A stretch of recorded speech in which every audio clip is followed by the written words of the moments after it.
From weapons to electricity, nuclear energy was seen as the way forward in the 1950s. Fast forward 60 years and the mood around this type of energy isn't quite as positive.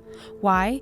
A string of incidents over the past several decades have put a real tarnish on the atom's image. As you'll see, when accidents happen involving nuclear energy, things can get really bad and affect the lives of a lot of people along the way.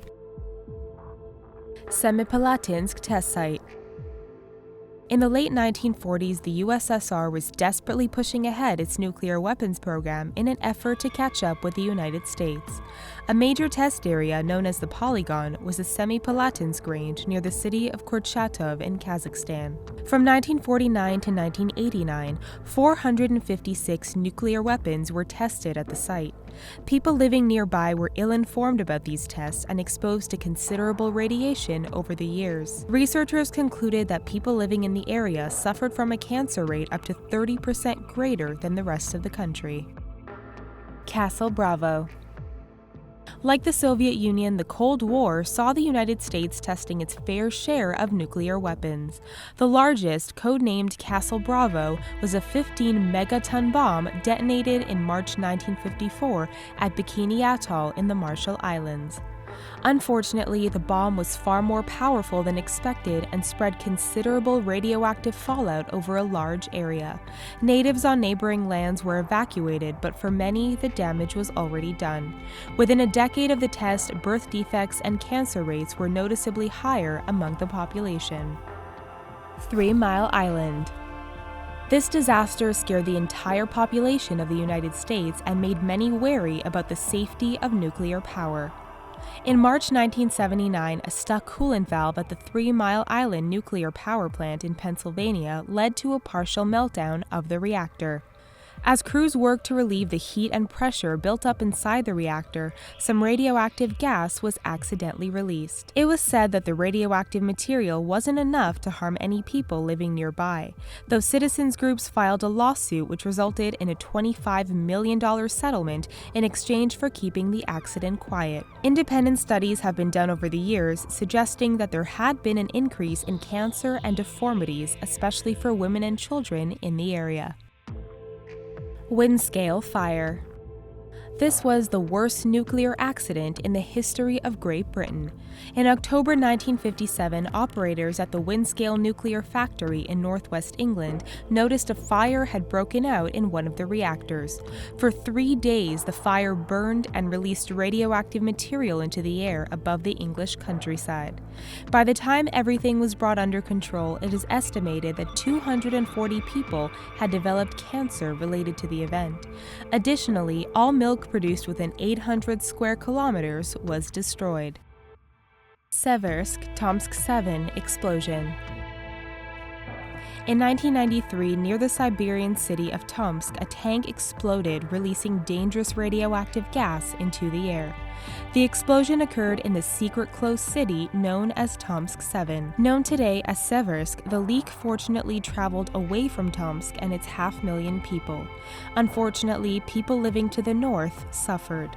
In this region in the 1980s, 3 or 4 cases of thyroid cancer were reported a year. After the Tomsk 7 accident, the number of cases reportedly reached 50. This accident is said to have contaminated air, water, and soil for many generations to come, and is considered one of the worst Russian nuclear accidents. Church Rock Uranium Mill. 1979 was not a great year for nuclear safety in the U.S. Just 4 months after 3 Mile Island, the Church Rock Uranium Mill in New Mexico suffered a significant incident. It all started when the dam containing the facility's dumping pond was breached. The rupture saw 1,000 tons of waste and over 90 million gallons of water, all radioactive, spill into the Puerco River. Residents who walked into the river started turning up in hospitals with burns on their body, and the groundwater was thoroughly contaminated. Santa Susana Field Laboratory. In addition to rocket development, the Santa Susana Field Laboratory in California was also home to various nuclear reactor research projects. Over the years, numerous small-scale nuclear leaks, fires, and even a meltdown have occurred at the site, leaving it and the surrounding area thoroughly contaminated. Given the secrecy over the events at Santa Susana, there's no way to know for sure how many people were harmed by its actions. FUKUSHIMA disaster. In the 1950s, the Soviet Union was pushing to increase its nuclear capabilities. As a result, safety sometimes fell by the wayside. The result of this was seen in September 1957 at the Mayak plutonium production facility in Ozyorsk, Russia, where there was a massive explosion. Tons of radioactive waste and gas were thrown into the air. The winds carried the deadly smoke hundreds of kilometers, and over 250,000 people were reportedly exposed to the invisible danger. Chernobyl. The poster child of nuclear disasters for many people remains the reactor meltdown at Chernobyl in the Ukraine. In April 1986, the facility suffered a catastrophic explosion and meltdown. The accident itself killed 31 people, but that was just the start. Firefighters and emergency personnel fighting to contain the situation would die slowly over the coming weeks, months, and years as the radiation destroyed their bodies. The nearby city of Pripyat was abandoned and remains a ghost town to this day. Massive amounts of radiation were released from this event and spread around the world, affecting the Western USSR and Europe the most. Fukushima.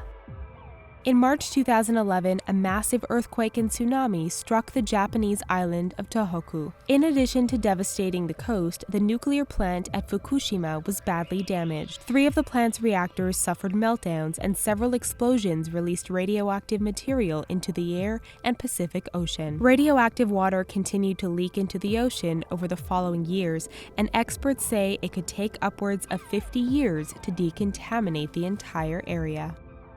We hope you found this video informative. Thank you for watching.